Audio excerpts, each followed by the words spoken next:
अस्सलाम वालेकुम friends. Test one day और T20 के बाद एक और नए तर्ज के क्रिकेट मैचेस कराने का फैसला किया गया है। अब एक मैच में 2 की बजाय 3 टीमें मद्दे मुकाबिल होंगी। इस टूर्नामेंट को सॉलिडारिटी कप का नाम दिया गया है।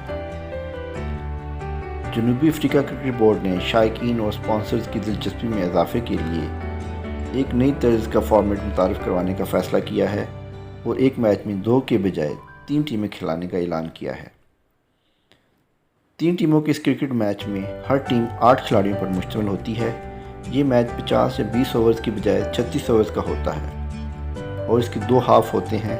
हर हाफ 18 ओवर पर मुश्तमिल होता है और एक बॉलर ज़्यादा से ज़्यादा 3 ओवर करवा सकता है।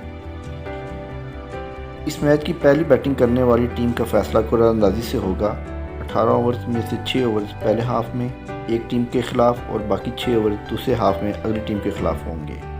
यानी खेल के पहले हाफ में तीनों टीमें बैटिंग करेंगी, 6-6 ओवर्स खेलेंगी। इस तरह जिसका स्कोर ज़्यादा होगा वो दूसरे हाफ में पहली बैटिंग करेगी। इस तरह तीनों टीमों की पहली इनिंग्स के 12 ओवर्स पूरे हो जाएंगे। इस दौरान अगर किसी टीम के मुकर्रर 12 ओवर से पहले 7 विकेटें गिर गईं तो 8वां खिलाड़ी यानी आखिरी बैट्समैन अकेला बैटिंग करेगा, लेकिन वो सिंगल रन लेने की मिजाज नहीं होगा और सिर्फ चौके छिक्के या डबल स्कोर ले सकता है।